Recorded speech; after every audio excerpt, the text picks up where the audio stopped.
नमस्ते। मैं श्री विवेकानंद विद्या मंदिर के आचार्य निर्मला साहू आज के ऑनलाइन क्लास को स्वागत करती हूँ। मैं आज 10वीं कक्षा का एक दिन का कविता पढ़ाऊँगी। हेलो बच्चों, हाय, गुड आफ्टरनून बच्चों। अच्छा पिला मने, आज हम एक नए चैप्टर पढ़ेंगे। उस चैप्टर का नाम है एक दिन का गोटे सूक्ष्म सूक्ष्म गोटे क्षुद्र तिनका माने काठीकुटा केमिति कवि को पूरा आश्चर्यचकित कर विचलित कर आम ता विषय आज पढ़ी नवा। देखो बच्चों, इस कविता के कवि है अयोध्या सिंह उपाध्याय हरिओथ। उनका जन्म उत्तर प्रदेश के अजगढ़ जिले में एक निजामाबाद में सन 1865 में हुआ था। स्कूल शिक्षा प्राप्त करके वे एक सरकारी नौकरी भी किए। हिंदी, संस्कृत और पारसी में उन्हें बहुत ज्ञान था। उनका बहुत ज्ञान था। वो बनारस में एक हिंदू परिवार में अध्यापक के हिंदू विद्यालय में अध्यापक के रूप में काम किए। चलो आज आम पढ़ा एक दिन का कवितार कवि होती अयोध्या सिंह उपाध्याय। मैं घमंड में एंठा हुआ कवि एठारे कहते कि मैं घमंड में एंठा हुआ मु निजे एमिति घमंडरे एते एंठा माने पूरा अकड़ कर गर्वर सहित अकड़ कर थी कि एक दिन जब था मुंडेर पर खड़ा मु जेतेबेले छातर सर्व उपरी भाग में उच्च स्थान में ठिया थी गर्वर सहित छाती फुलाई अकड़ कर अहंकार भाव नहीं कि मो छात उपरे ठिया थी। मैं घमंड में भरा एंठा हुआ एक दिन जब था मुंडेर पर खड़ा। छातर अग्रभाग बहुत उच्चरे गर्वर सहित अकड़कर जिद होगी। अकड़कर माने जिद्र सह मु गोटे छात खुला छातर सर्वा उपर अंश ठिया होती। अचानक देर से उड़ता हुआ एक दिन का आँख में मेरे पड़ा। जितेबेले अचानक मु जितेबेले मुंडर ऊपर जाइकी पूरा ठिया होती से समय रे एक छोटा सा तिनका आकर मेरे आँख में घुस गया। जब मेरे आँख में घुस गया तो मैं झिझक उठा मैंने विचलित हो गली। मते घबरा गई। वह बेचैन सा लाल होकर आँख में दुखने लगा। जब मैं ऊंची मुंडेर पर खड़ा था तभी एक छोटा सा तिनका आकर मेरी आँख में घुस गया और मैं चकित हो गई और मेरे आँख दुखने लगा। दुख कर आँख पूरा मेरे लाल हो गया।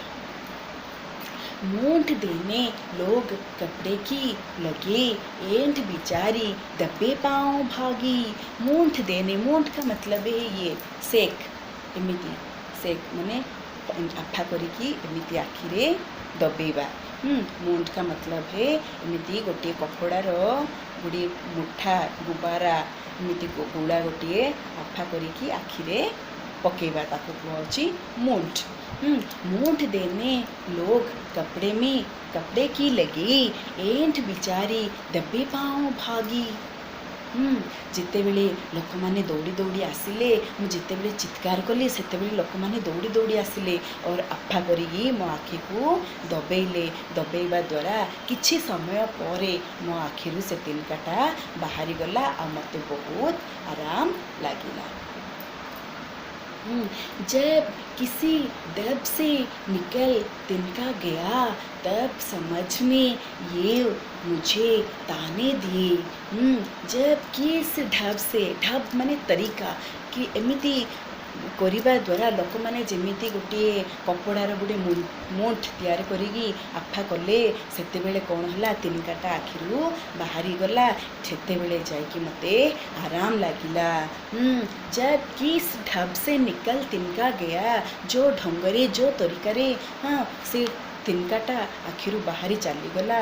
तब समझ ने यो मुझे ताने दिए। मते कौन कला ना मेरी बुद्धि ने मुझे व्यंग करते हुए कहा, अरे तू इस प्रकार किस बात के लिए इतरा रहा था और अकड़ रहा था? तेरी घमंड तो चूर करने के लिए एक छोटा तिनका ही काफी है। एंड था तू किसी लिए इतना रहा, एक तिनका ही बहुत तेरे लिए। तू एमिति गर्व करुथुलु, तोर गर्व कौन है? गोटे छोट काठी कुटा तोर गर्व को खर्ब करदेला। तेरी घमंड को चूर करने के लिए एक तिनका ही बहुत काफी है। समझ में आया बच्चों? देखो तो दिला मैं घमंड में भरा ऐठा हुआ। एक दिन जब था मुंडेर पर खड़ा, अचानक दूर से उड़ता हुआ एक तिनका आँख में मेरे पड़ा। जिते बेले मु घमंड करी कि छात उपरे ठियाई, सर्पा उपर छातरे ठियाई, से समय रे घमंडर सहित गर्वर सहित छाती फुलाई कि मु जेमिति उच्च स्थान रे जाइकी ठियाई, मते सेतेबेले बहुत खुशी लागुथिला। से समय रे एक गोटी छोट काठी कुटा आसिकी मो आखिरे पड़ीगला। आउ मते कौन है ना मैं झिझक उठा हुआ, बेचैन सा लाल होकर आंख भी दुखने लगी। मूंठ देने लोग कपड़े की लगे, एंट बिचारी दबे पाँव भागी। मैं झिझक उठा, मु पूरा आश्चंबित हो गली। मते बेसी कष्ट है, दर्द है। मुझे लोक मैंने कौन कले, दौड़ी दौड़ी आसिले और मोर आखि को एमती गोटे कपड़ार मुठी तैयारी करके मो आखि को आफा करने। किछि समय पर से कौन कला, आखिरू बाहरी गला। आँख में अचानक गिरने से मैं झप गया मैंने चकित हो गली। मेरे आँख लाल हो गई और जोर जोर से दर्द होने लगा। मेरी ऐसी हालत देखकर लोग दौड़कर आए और मूठ में सेकने लगे और कुछ समय बाद मेरे आँख से बहुत तिनका चला गया। तापरे कोनला न जब किस ढब से निकल तिनका गया तो समझने तो मुझे ताने दिए। एंटा तू किसी लिए इतना रहा तो एक तिनका है बहुत तेरे लिए। उसका मतलब है जब किस तरीके से तिनका मेरी आँख में निकल गया और मुझे बहुत आराम लगने लगा, तो मेरी बुद्धि ने मुझे व्यंग करके कहा कि तू किस प्रकार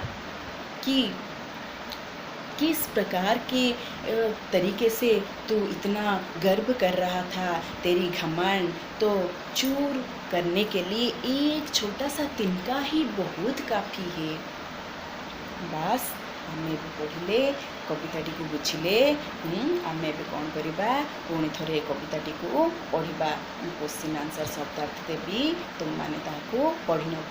जदि बुझा पड़नी पिले मते फोन कॉल करके पचारि पार, मु सब बेले तुम सहित अच्छी। बाय।